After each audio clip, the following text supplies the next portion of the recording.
Welcome to the AI Queens podcast, the show where women entrepreneurs learn to ditch the overwhelm, embrace AI, and build businesses fit for royalty. I'm Erika Stanley, your host and tech expert, here to deliver tools, tips, and actionable strategies to help you scale smarter. Let's get to it. Hi, Queens. Thank you so much for joining us again this week. We have Lauren Irving, who is amazing, and I'm so excited to have on our show. She and I met at the She Leads AI conference, where she was the leader of our Build-a-thon, which has basically been the jumping off point for me for all of the apps I've been building. Actually, if you want to go back and listen, I have an episode where I talk about all the things that I'm building right now and how to get started with vibe coding. So super excited to have Lauren on. Lauren, thank you so much for coming on to AI Queens. Lauren, she helps non-technical people use AI to work smarter without building more tools or turning their business into a science experiment. She's a quality and training manager at Zinnia, where she uses ChatGPT and Google Apps Script to automate reporting, analyze data, and turn everyday work into repeatable systems. Lauren's approach that I learned about at this conference is about using what you already have and building lean, sustainable businesses. She's also the head of education and community at Women Defining AI, where she helps people build confidence with AI through practical, real-world use cases. Lauren, thank you so much for joining us, and welcome to AI Queens. Thanks for having me, Erika. I'm so happy to be Oh, here. I'm so glad you're here. I want to kick us off and just start because I love so much your values with AI. And I want to jump in and ask you, because I already know the answer to this question, what is a big myth, or what's something that that you've realized is total BS that you just want to bust open for us today? For me, it's that you don't have to buy every single subscription to every new tool that comes out. I want you to work smarter with the tools that you have access to and the investments that you've made. Very easy to scratch the surface on a lot of tools, but one of the things I encourage people to do is dig deep and learn more about the tools that you are paying for and see what they can already do for you. And I love that so much. I have an episode where I talk about how I got down from $500 a month plus down to 91 with my tech stack. I've actually crept back up a little bit now that I'm back in the vibe coding world. It's easy to do. It's easy to creep up. But I love that. And you've gotten us started with the free versions of things and just taking it and pushing at the edges of how far you can take it before you either have to move to another tool or upgrade. Absolutely. I think one of the things that's really important is to test out those free versions, see how far they get you. I do believe that you need to invest. I just don't think you need to invest in everything. Getting a good base LLM, if you like to vibe code and you want to invest in a vibe coding subscription, fantastic. But before you invest, see how far you can get with what you're trying to build, because it's very likely that you may not hit those edges, right? It's very likely that if your tool that you're trying to build is simple, you may be able to do it for free just fine. Yeah. I do know that once you need more security, that's when you're investing in a tool. But you don't have, but at that point, you're not investing in every tool out there. You're doing the ones that give you the most bang for your buck to deliver what your clients need. Yeah. So this is actually it's a great segue. I know you work both with a nonprofit but also with a team in a corporate environment. Mhm. So you work with a whole team of people who are doing this daily, pushing the Yeah. edges and trying to work with what you've got. Can you give us some examples? Yeah. At Zinnia, it's least access needed. And so I have a team of 12 people. 11 of them are in India. And basically everybody's got a chat GPT subscription, and that's it. And so we also have Google Workspace accounts. And so what I have done for my team is I've tried to spend time investing in them and teaching them how to use ChatGPT as deep as it can go. And a little under a year ago, I personally discovered Google Apps Script, which has been around for a long time. And that ChatGPT can help write code to build there. And so what's happening is that because This is part of the ecosystem that I'm already working in. We've started building automations around how we can use Google Apps Script within Google Docs, Google Sheets to automate what we do. The majority of my team is in quality assurance. And so we are analyzing phone calls, tickets in our CRM. We're looking for security, compliance with processes, and we're using Google Sheets to track those for our sheets. But instead of going back to what I consider now old school of writing formulas to calculate information, we're using code. And it is saving us time. It is helping us do that baseline analysis so then we can look at the results and actually interpret them. And it is allowing for a consistency within my team who came in never having used ChatGPT when they came to me and never having used Google Apps Script for coding. And now I have a team of 12 people who use these tools every day to make their job easier. And the example I have is the first time we used these tools, we went from the basics. Like we started with custom GPT. We started with like, how do we analyze redacted call? And putting our redacted call transcripts into ChatGPT with a custom GPT with clear instructions, and then using that and the timestamps in the call to go and do targeted looks for where is this information, where is this information, where is this information. We went from doing 24 calls in 10 business days to being able to analyze 41 calls in 5 business days. And that's just with a GPT. And so figuring out from that first step of how can we use AI to make our work more efficient, more impactful, to now building with code, designing analytical systems, really being able to turn around a lot more work in a lot less time because we have this helper that's helping us target the information we need and dig deep to to start analyzing and understanding what's going on in the data and help serve our operation teams get better. Okay. So, So let me see if I understand what you're saying. You have a customer on the phone, mhm, and that call is recorded. We are recording this call for quality yep, assurance purposes. Okay. exactly. So you have the call transcript, and then Mhm, it automatically gets sent away for analysis. And so yeah. sort of. Kind of. We have an internal tool that was built by our data team that redacts calls to remove personally identifying information, which gives us clean Got it. transcripts. Okay. And these clean transcripts that are scrubbed of personally identifying information and personal health information are now perfect for us to be able to use with AI tools to then go in and look for, did the sales agent handle the process correctly? Were they consultative with the client? Did they dig deep and understand the motivation for the client?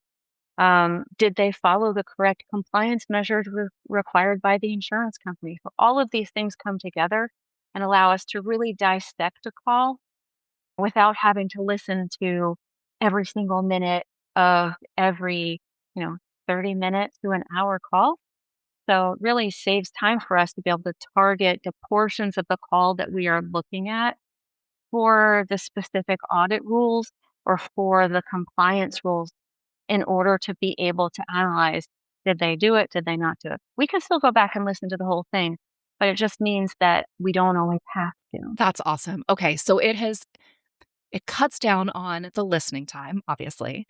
And then also you're talking about using AppScript to like it's connecting and putting the pieces of this Yeah. that are part of that analysis then into a spreadsheet. Does then that connect to somewhere So else? our teams, so our QA analysts are using the custom GPTs to collect the information about the call, listen to the call segments that they need to listen to, and document, did something happen? Yes or no? What are they hearing? Do we need to give feedback? And then once that spreadsheet is fully complete for the audit analysis, then we're using, well, for the audit capture, then we're taking that information and we're pulling into new tabs and analysis, the frequency analysis. How many times did this happen across the whole team? How many times did this happen across individual agents? And instead of creating matrices of data where agent yes, agent no, agent yes, agent no, it gives us this opportunity to have code running on time triggers or on manual triggers to run through the data that we've collected and then output those results depending on what we're looking at into other tabs for us to then take and throw into a custom GPT again to help us write our first draft of an analysis that we can send that wrap up out to managers and leaders. I can imagine that would be really powerful for a team lead who like, Yeah, hey, we analyzed a bunch of these calls and it turns out you all are all getting the same question over and over again. So now here's yeah, our response based on not just like what the company wants to stand by, but then here's these responses and here's how all of the customers reacted based on the different responses. So you have it yeah, not in real time, but fairly quickly, like yeah, this is how they answered the question, and then these are how the clients reacted. So we know they responded positively when it's put in these words, right. or negatively when it's put in. Mhm. Wow, that's a really and not just for because you're Yeah, in the like the insurance healthcare space, but I can imagine for any type yeah, of customer service or sales or anything where you're analyzing exactly. these types of phone calls. And then we can use those custom GPT running through this data to provide coaching feedback based on individual Yeah. calls that managers can use for coaching, as well as overall, they can look at, hey, I see you had 3 calls audited, and on two of these 3 calls, you missed this key step. Let's go back and work on this. So it allows for our managers to have very specific coaching information to take back to their individual team members to help them up level. And we're not just throwing generic feedback across a whole team to the whole team. It can get down to that individual level and it can be very specific. Like we had an audit based on this product and here's where you're doing well on this product. And here's the thing that we want you to regroup and improve on. And so my team is very early career individuals. They're all of them are under 30. Most of them are in their mid 20s. They're a couple of years out of university. And it's giving my team the opportunity to understand what good looks like from an operations perspective, from a data analytics perspective, from a managerial perspective, what coaching looks like, and understanding and being able to have these conversations with different levels of leadership. Like, here's what's going on. Here's what I can present to you. And this is something that I would not have the time to do the level of coaching necessary to upskill these people to the level that they're working at in less than a year if we didn't have AI as a tool and we didn't have all of these, and I say all of these additional resources what I'm about to say, but to really dig deeper into what we build and how do we come up with creative solutions to solve our own problems. I mean, I've got so much more happening than this. Like, I've got scorecards being exported from Google Sheets. We can send email from Google Sheets using AppScript based on results. We have so much we can do. And I know that we are power users of Google AppScript, but I also was just telling one of my team members the other day, we're still just scratching the surface. There's so much more that we can do, but it's such an amazing way to empower this team to not just do what I tell you to do, but to go out and experiment and solve your own problems. I've got a guy who's building a pop-up dashboard out of a Google Sheet using Google Apps Script pulling data from over 2 dozen sheets from different scorecards to figure out like, hey, how is this one case manager performing on ticket? And like to be able to pull this information up as a manager in real time because you continue to dig deep and see how much you can get a tool to work for you is incredibly empowering. And how can we bring more time saving efficiency to the team because we can automate the problem? You started off by saying it was the lowest level of what was the phrase you used? Oh yeah, so my company's technology policy is least available access needed. Yes. And so they use that for, it's not that my company won't pay for it. It's just that there's so, because I work for a corporation that employs over 3,000 people, right? They're trying to manage costs and they're trying to manage resources and they're trying to see like, well, what do you really need? And if I can pitch a business case, I can get there, but can I do it with less? Yes. Okay. And so I think that's why I wanted to come back to that is because you are doing things with your team with two tools.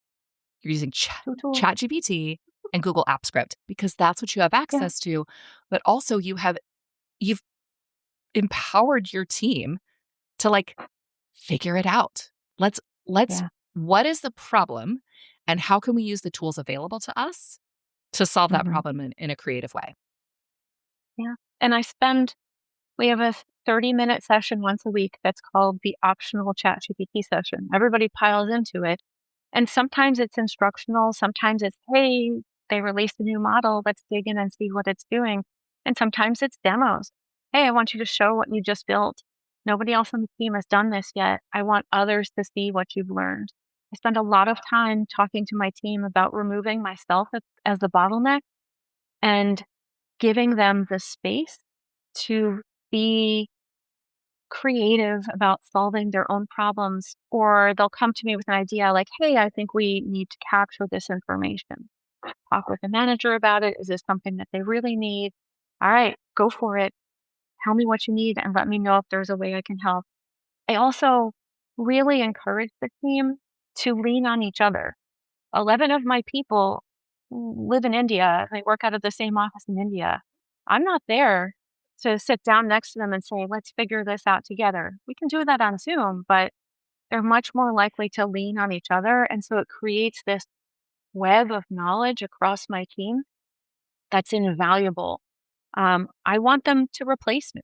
That's my ultimate goal. Is they need to learn enough skills to be able to replace everything that I'm doing. And I think we're getting to that point where, like, in some cases, they are superseding my skills, which is awesome, at least in specific areas. And that's the thing I'm going to keep doing to make sure that they are moving the needle because these people are the leaders of Yeah. tomorrow, right?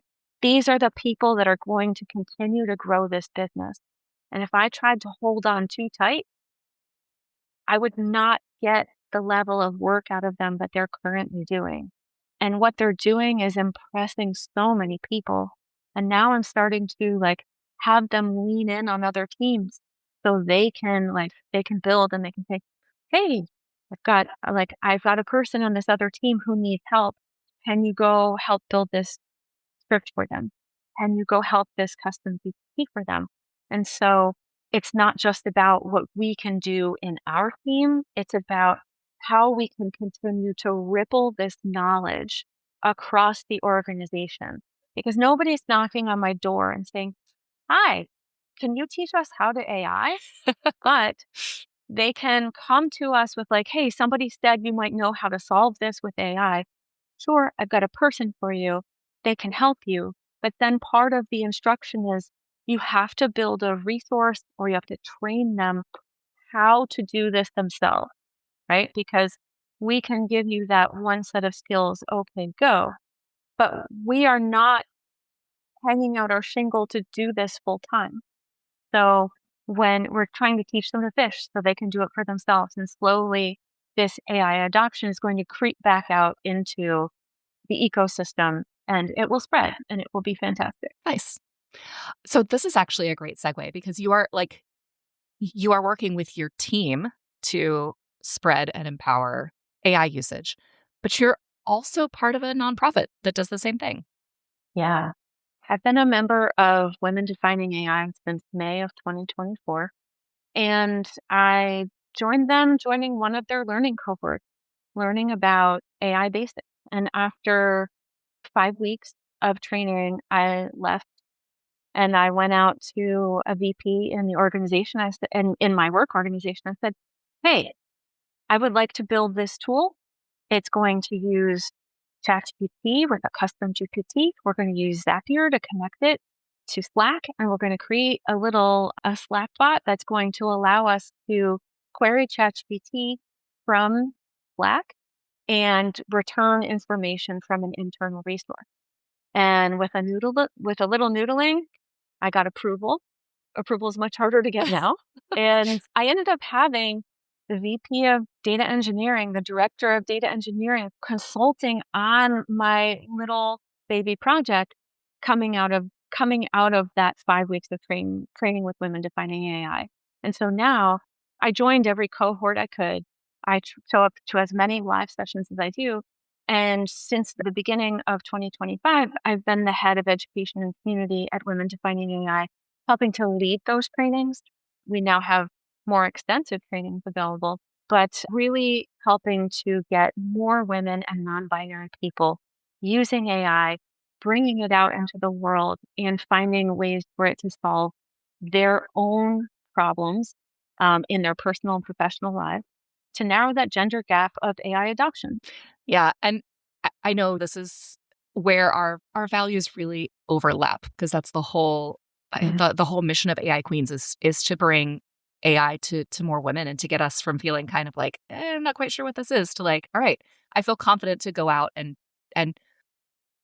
build things and experiment and just to try, just to Mhm. play around. I am a huge proponent of play.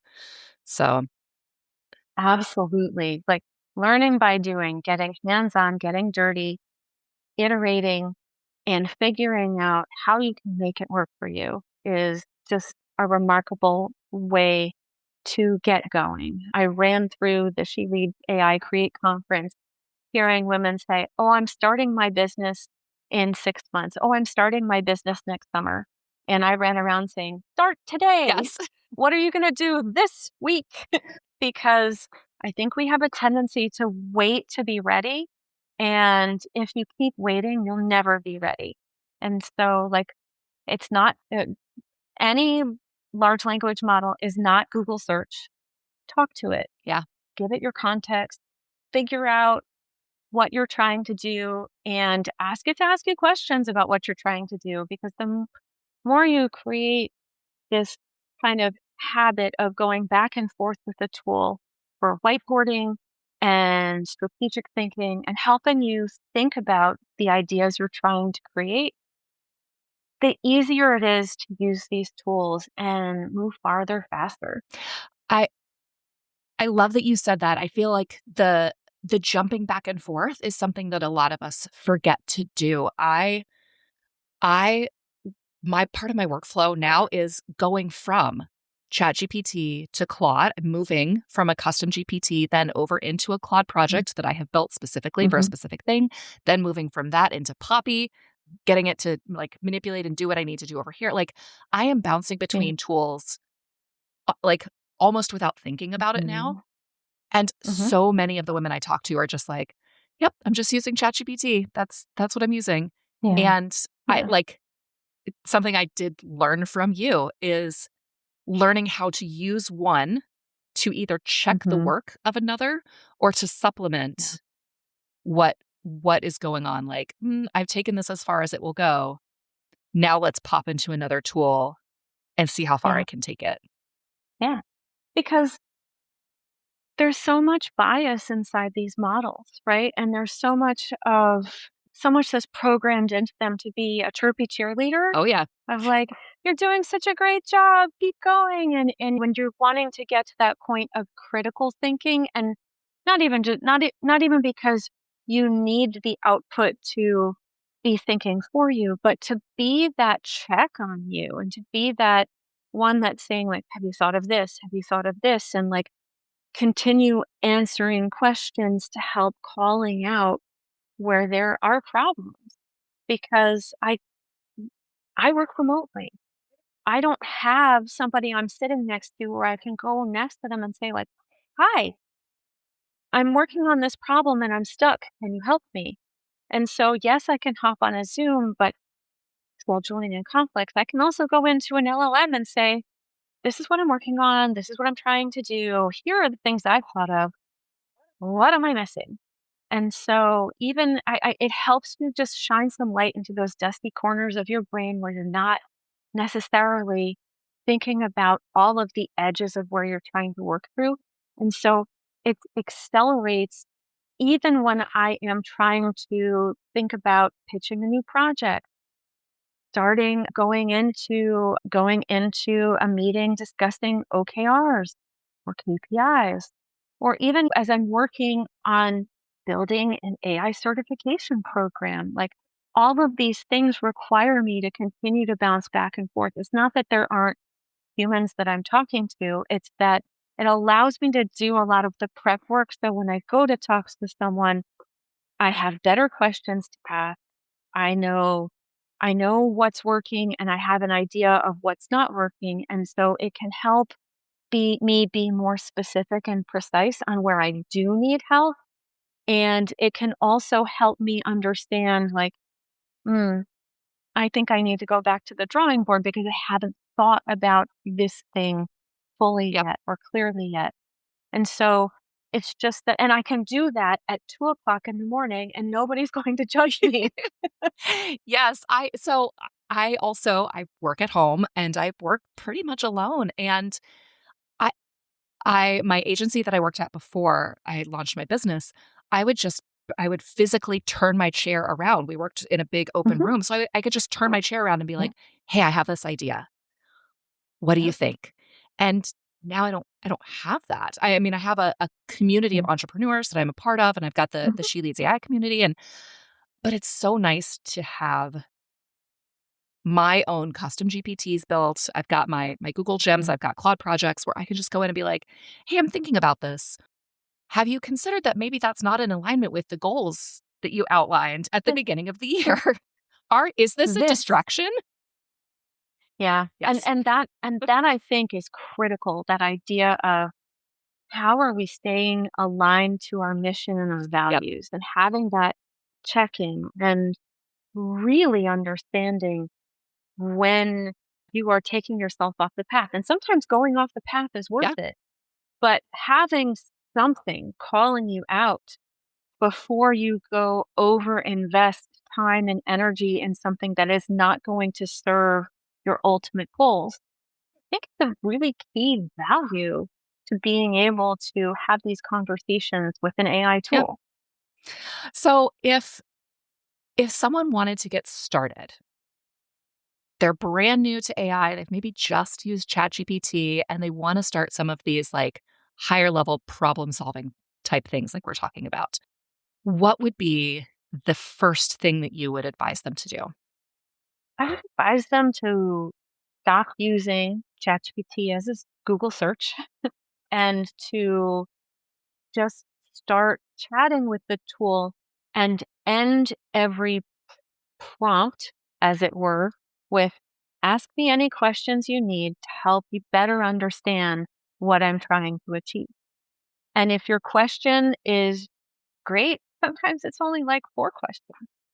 If your original prompt is not so great, you might get 30 Yeah. questions, right? And taking the time to do the organized thought work that you need to do to go in to build these bigger systems that you're trying to build and providing that context is incredibly valuable to moving the needle so much faster. I'm a big fan of prompting frameworks. There's a lot of prompt tools out there to help you build a stronger prompt. And honestly, even just telling your tool to say, I I need you to help me build a prompt for what I'm trying to do. I'm not trying to get you to build the resources yet. Just build the best prompt you can build to help me get in the direction that I'm trying to go. Oh, that's so smart. That's so smart because you're training it to train you Yep. what it needs. And it will do it in the language that is native to the tool. And if it has enough context for what you're trying to achieve, you know, you get good output on earlier iteration. And because as I use this as a sounding board. It's there are times when I just go, prompt, tell me something, output, go, right? I do use the tool as search sometimes. But when I'm trying to dig deeper and I'm trying to learn and grow, I have it help me build prompts. I have it help me understand what I am trying to get towards, because the more context I provide to the tool, the closer it's going to get to where I'm trying to get it to go. I love that. Thank you so much for sharing that. We don't talk about prompt engineering anymore, and I love Mm. that. So, Lauren, if my listeners want to connect with you or get involved at all, what's the best way for them to do that? So the best way you can find me is either on LinkedIn or at womendefiningai.org. That is the nonprofit that I am very happy to be a part of. We are currently running our AI Basics, AI Foundations program, and it's a series of 3 modules that we have that we run across 3 months. And we take people from this is how you prompt, how do you add structure to your prompts, how do you think about breaking down these tools, all the way out to automations, agents, and vibe coding. So there's a lot of things that get you from one place to the other, but if you stick with us for those 3 modules, we can really help you get quite far. Do you need to be a woman or non-binary individual who's coming into our organization? But we really are committed to helping as many people as we can accelerate their AI growth. Love it. You're helping to close that gender tech gap, one cohort at a time. Absolutely. Yep. Oh, Lauren, this has been such a pleasure. Thank you so much for joining us. Queens, I will make sure that all of those links are in the show notes. So if you want to connect with Lauren on LinkedIn, if you want to join or at least check out Women Defining AI, those links will be available to you. Thank you so much, and we will catch you all again next week. Thanks for listening to the AI Queens podcast. If you loved today's episode, don't forget to subscribe, leave a review, and share it with a fellow queen who needs to hear this. Want more tools and tips? Join the AI Queens Society over at aiqueens.com and start ruling your business with confidence today. Until next time, stay bold, stay curious, and keep reigning with AI.